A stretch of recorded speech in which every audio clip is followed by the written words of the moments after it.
मिलन खातून अपने खेमे में आईने में देखते हुए अपने बाल संवार रही थी और पीछे अलाचा खातून मौजूद थी।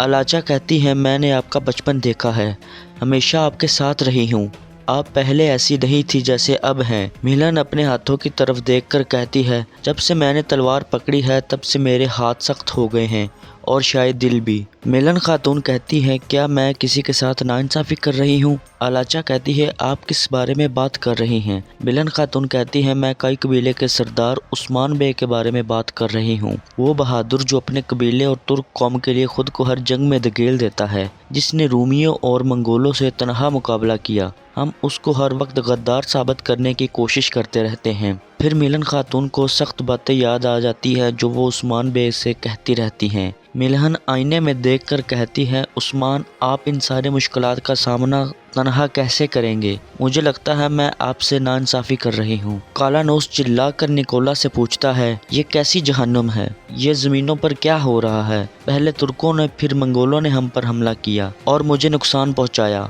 तुमने तुर्कों के होते हुए मंगोलों से दुश्मनी कैसे ली? निकोला कहता है, इन ज़मीनों पर रहने से पहले इन्हें समझो, यहाँ कोई किसी का दुश्मन नहीं है, सब एक दूसरे के जानी दुश्मन हैं और कुछ खबर नहीं कौन कब किस पर हमला कर दे। काला नुस कहता है, मैं खोजी हूँ, मुझे एक सिमत दिखाओ कि मुझे किस तरफ जाना है। निकोला कहता है, आओ मैं तुम्हें दिखाता हूँ कि सूद किस तरह लेते हैं और ये ही तुम्हारे भाई के कत्ल का बेहतरीन बदला है।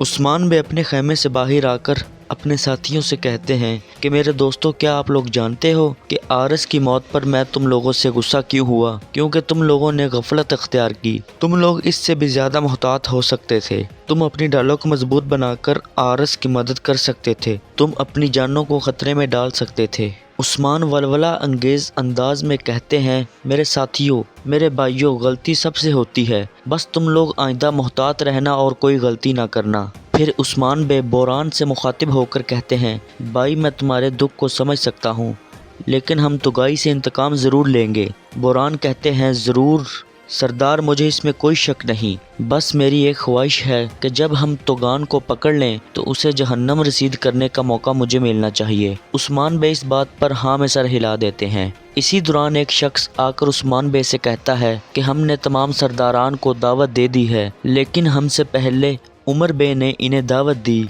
इसलिए वो उमर बे के खेमे में जाएंगे। ये सुनकर उस्मान बे गुस्से से कहता है कि चलो फिर देखते हैं उमर बे का क्या मसला है।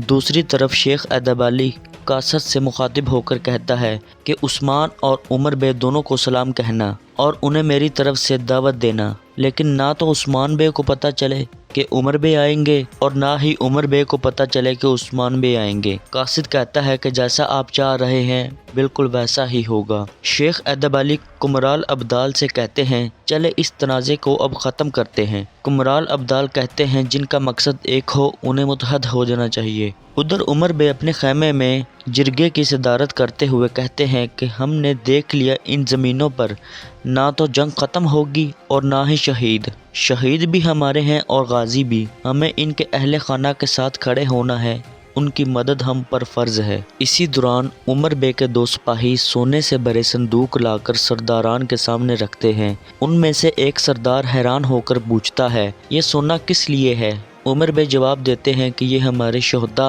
और गाजियों के लिए है, ये आपका हक है। उस्मान बे ने मुझे इस जंग में शिरकत से महरूम रखा, लेकिन अपने भाइयों की मदद तो मैं कर ही सकता हूँ। ये सब आप लोगों का हक है, इसलिए इन्हें आपस में बांट लें। सब सरदार अपना अपना सोना ले लेते हैं। इनमें से एक सरदार सोना नहीं लेता और कहता है, उस्मान बे आपकी मुखालफत में हक बजानब हैं। दूसरा सरदार कहता है, आपको निगोला से तिजारत नहीं करनी चाहिए। इस पर उमर बे कहते हैं, निगोला से तिजारत हमारी मजबूरी है, लेकिन ये सब जान ले कि मैं गद्दार नहीं हूँ। इसी दौरान उस्मान बे उमर बे के खेमे में दाखिल हो जाते हैं और कहते हैं, बताएं उमर बे, आपके साथ मसला क्या है? तमाम सरदारान उस्मान बे के एहतराम में खड़े हो जाते हैं। उमर बे कहते हैं, उस्मान, एक तो आप बगैर इजाज़त के अंदर दाखिल हो गए हैं और दूसरा आप सलाम किए बगैर सवाल जवाब कर रहे हैं, लेकिन मैं जवाब दूंगा क्योंकि मेरे पास जवाब मौजूद है। मैं अपने तुर्क भाइयों की मदद कर रहा हूँ, इसमें क्या बुराई है? इस पर उस्मान बे जवाब देते हैं कि जंग की दावत मैं देता हूँ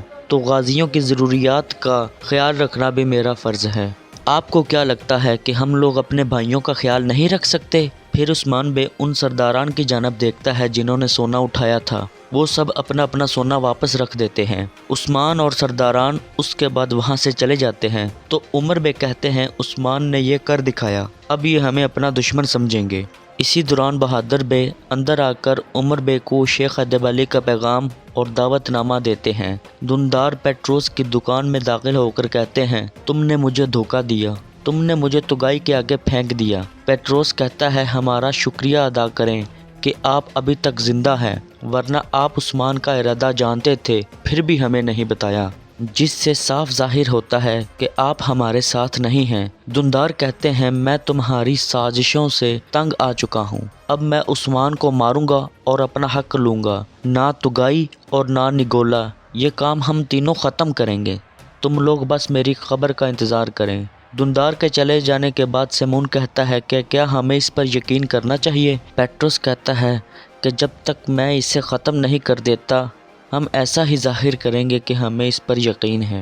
شیخ ادب علی کے پاس پہلے عمر بے آتے ہیں اور پھر عثمان بے۔ وہ دونوں ایک دوسرے کو دیکھ کر حیران ہو جاتے ہیں اور ناراضگی سے ایک دوسرے کی طرف دیکھتے رہتے ہیں۔ شیخ ادب علی دونوں سے کہتے ہیں کہ اگر تم لوگ لڑنے کے بجائے متحد رہو تو دشمن پر خوف طاری ہوگا۔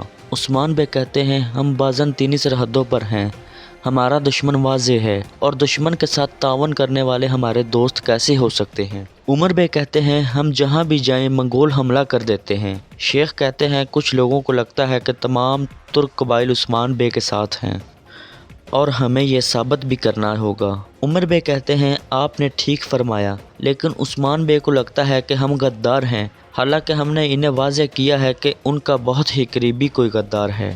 عثمان بے غصے بھرے لہجے میں کہتے ہیں آپ میرے شیخ کے سامنے بیٹھے ہیں، کھل کر بتائیں غدار کون ہے؟ شیخ بھی کہتے ہیں کہ بتائیں عمر بے غدار کون ہے تاکہ ہم بھی جان سکیں اور عثمان بے بھی آپ کو غدار نہ سمجھیں۔ عمر بے ایک انگوٹھی نکال کر کہتے ہیں اس انگوٹھی کا اصل مالک ہی غدار ہے۔ اس انگوٹھی کی نقاشی ظاہر کرتی ہے کہ عثمان بے کے بہت ہی قریبی لوگوں میں سے ہے۔ عثمان بے وہ انگوٹھی غور سے دیکھ کر کہتے ہیں دھندار چچا۔ اسی کے ساتھ والوم 52 کا اختتام ہو جاتا ہے۔ انشاءاللہ اس کے بعد ہم اگلے ایپیسوڈ میں ملیں گے اسی طرح کے انٹرسٹنگ ریویو کے ساتھ۔ تب تک اپنا اور اپنے چاہنے والوں کا خیال رکھیے گا اور ہمارے چینل کو ضرور سبسکرائب کر دیجیے گا تاکہ آنے والی ایسی ہر ویڈیو آپ تک بآسانی پہنچ سکے۔ اللہ حافظ و ناصر۔